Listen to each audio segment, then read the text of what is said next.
ભાવનગરના કથિત લઠ્ઠાકાંડની તપાસ છે તે રાજ્ય સરકારે હવે સ્ટેટ મોનિટરિંગ સેલને સોંપી દીધી છે, એટલે કે એસએમસી છે તે હવે આ કેસની તપાસ કરશે। શહેરમાં એક પછી એક જે લોકો છે, દર્દીઓ છે તે સામે આવી રહ્યા છે। પ્રાઇવેટ હોસ્પિટલ હોય, સર્ટી હોસ્પિટલ હોય, એમાં લોકો છે તે ઉભરાઈ રહ્યા છે।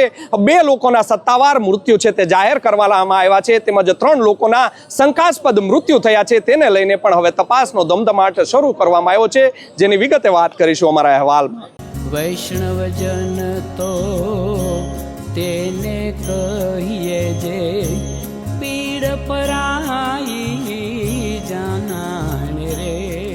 નમસ્કાર દર્શક મિત્રો, નવજીવન ન્યૂઝમાં આપનું સ્વાગત છે। હું છું આપનો યશપાલ સિંહ ચૌહાણ। ભાવનગર શહેરમાં લઠ્ઠાકાંડ છે તે સર્જાયો છે। રોયલ સ્ટેગની જે બોટલ આવે તે ડુપ્લિકેટ માલ છે તે આવી ગયો છે ભાવનગરમાં, તેવું ભાવનગરના એસપી નિતેશ પાંડેએ કાલે પ્રેસ કોન્ફરન્સમાં જણાવ્યું હતું। આ જે ડુપ્લિકેટ દારૂ આવ્યો છે તે નવજીવન ન્યૂઝ પાસે એક્સક્લુઝિવ વિગત આવી છે। વર્તેજ પોલીસ સ્ટેશન નીચે આવતા સોળવદરા ગામે 27 પેટી દારૂનું કટિંગ છે તે થયું હતું, અને ગૌતમ સોલંકી આ દારૂની પેટીનું કટિંગ ત્યાં કર્યું હતું, અને આ ડુપ્લિકેટ દારૂ છે તે પછી ત્યાંથી ડિસ્ટ્રીબ્યુટ કરવામાં આવ્યો છે। અમારા સૂત્રો કહી રહ્યા છે હજુ 15 થી 16 પેટી છે તે રિકવર કરવાની બાકી છે, જે ઝેરી દારૂ છે। સાથે જ ભાવનગરના એસપીએ વિગત આપતા જણાવ્યું છે મધ્યપ્રદેશના ઉજ્જૈન ખાતેથી આ જે ડુપ્લિકેટ દારૂ છે તે આવ્યા હોવાની તપાસ અત્યારે સામે આવી રહી છે, અને તપાસનો ધમધમાટ છે તે શરૂ કરી દેવામાં આવ્યો છે। ભાવનગરના એસપીએ સત્તાવાર રીતે અત્યારે 2 મૃત્યુ થયું હોવાનું જણાવ્યું છે, જેમાં ઉપેન્દ્રસિંહ ગોહિલ છે તે ખરકડી ગામના વ્યક્તિ છે, સાથે જ કાર્તિક અશ્વિન મકવાણા છે, ઉંમર વર્ષ 40 છે, તે 2 વ્યક્તિના મોત થયા હોવાનું તેમણે જણાવ્યું છે। સૌ પ્રથમ શું કહી રહ્યા છે ભાવનગર એસપી, તેમને સાંભળો। સર, ખાસ કરીને તપાસ છે તે અત્યારે એસએમસીને સોંપી દેવામાં આવી છે, તો રાજ્ય સરકારનું કેવું છે તેમાં શું વિગત છે? અત્યારે જે છે હાલ એમાં જે લીગલ પ્રોસેસ જે છે હાલ એની કાર્યવાહી ચાલે છે। એના પછી જે છે નિર્ણય જે છે આ જે પણ નિર્ણય હશે એ જાહેર કરવામાં આવશે। તપાસ હવે એસએમસી કરશે સર? આ અત્યારે જે છે અત્યારે એની લીગલ પ્રોસેસ ચાલે છે, અને પછી જે પણ નિર્ણય હશે એ જાહેર કરવામાં આવશે। સર, આ જે ડુપ્લિકેટ દારૂ છે તે મધ્યપ્રદેશના ઉજ્જૈનમાં બન્યો હોવાની વાત મળી રહી છે, તે સાચી વાત છે? એને અત્યારે બધું હાલ ઉજ્જૈનથી એનો કનેક્શન છે આ બધું પ્રકરણનો। જે મેટર જે છે એમાં ખરેખર એની પ્રોડક્શન ક્યાં થયું, કેવી રીતે થયું, અહીંયા ટ્રાન્સપોર્ટેશન કેવી રીતે થયું, અહીં નીચે જે છે કોને કોને આપ્યું, એ બધું હાલ એની તપાસ વ્યવસ્થિત ઊંડું ચાલે છે। એમાં જે છે અત્યારે બધું એની એફએસએલ પ્રોસેસ ચાલે છે, અને પછી જે છે એમાં જે પણ એની કેમિકલ કમ્પોઝિશન હશે અને એના આધારે લીગલ કાર્યવાહી કરવામાં આવશે। સાહેબ, 30 થી વધુ પેટીનું કટિંગ છે તે વર્તેજ પોલીસ સ્ટેશન નીચે એક ગામમાં કરવામાં આવ્યું છે, તે વાત સાચી છે સાહેબ? એવું કોઈ વસ્તુ ધ્યાન ઉપર નથી। આ જે આપનો રોયલ સ્ટેગનો જે બ્રાન્ડ છે આના જે ડિસ્ટ્રીબ્યુશન જે જગ્યા થયું છે એની અત્યારે હાલ તપાસ ચાલે છે। ખરેખર કેટલા ટોટલ જે પેટીઓ કે બોટલો હતી એનો ચોક્કસ આંકડા જે છે એના જાહેર કરવામાં આવશે। અત્યાર સુધીમાં કેટલા બુટલેગરની અટકાયત કરવામાં આવી છે? એમાં જે છે ગૌતમ સોલંકીને અત્યારે પૂછપરછ ચાલે છે, એના સાથે સાથે બીજા પણ બુટલેગરની અત્યારે પૂછપરછ ચાલે છે।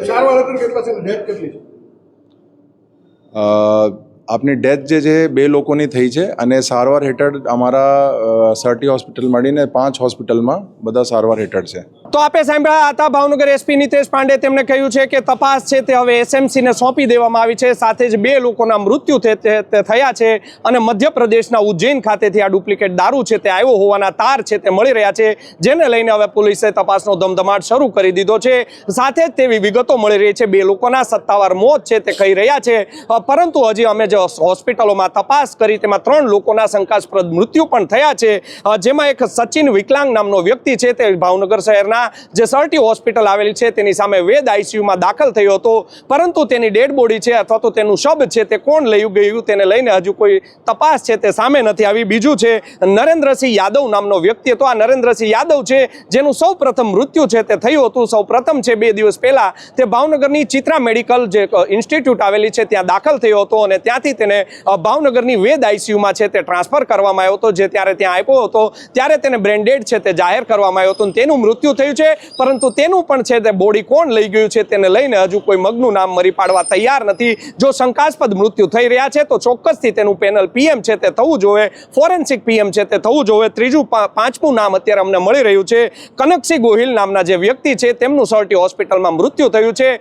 જે સત્તાધીશો છે તેમનું કહેવું છે કે જે જીવડું છે તે કરડવાથી મૃત્યુ થયું છે અને પરિવારજનો આક્ષેપ લગાવી રહ્યા છે કે તેમણે થોડા દિવસ પહેલા છે, 2 દિવસ પહેલા અથવા તો ગઈકાલે છે તે ડ્રિંક કર્યું હતું, જેને લઈને તેનું મૃત્યુ થયું છે. આમ આક્ષેપ પ્રતિ આક્ષેપો છે તે સામે આવી રહ્યા છે. જો પરિવારજનો આક્ષેપ લગાવી રહ્યા છે તો શું ભાવનગર પોલીસ હવે મોતના આંકડા છુપાવવાનો નવો ખેલ શરૂ કર્યો છે કે કેમ, તેને લઈને પણ અનેક સવાલો છે તે ઉઠી રહ્યા છે. 25થી વધુ લોકો છે તે સારવાર અત્યારે લઈ રહ્યા છે અલગ અલગ હોસ્પિટલમાં. તમામ હોસ્પિટલોને પણ હવે સૂચના આપી દેવામાં આવી છે કે તમારી હોસ્પિટલમાં સારવાર લેવા આવતા લોકોના નામ છે તે હવે જાહેર નથી કરવાના. તો શા માટે નામ જાહેર નથી કરવાના તેને લઈને પણ અનેક સવાલો છે તે ઉઠી રહ્યા છે. હવે ભાવનગર પોલીસ છે તે એક્શન મોડમાં આવી છે, એલસીબી પોલીસ છે તે એક્શન મોડમાં આવી છે, એસઓજી છે તે એક્શન મોડમાં આવી છે. પરંતુ કહી શકાય કે ઘોડા છૂટી ગયા બાદ તબેલે તાળા મારવાનું આ સમગ્ર કારસ્તાન છે તે ચાલી રહ્યું છે.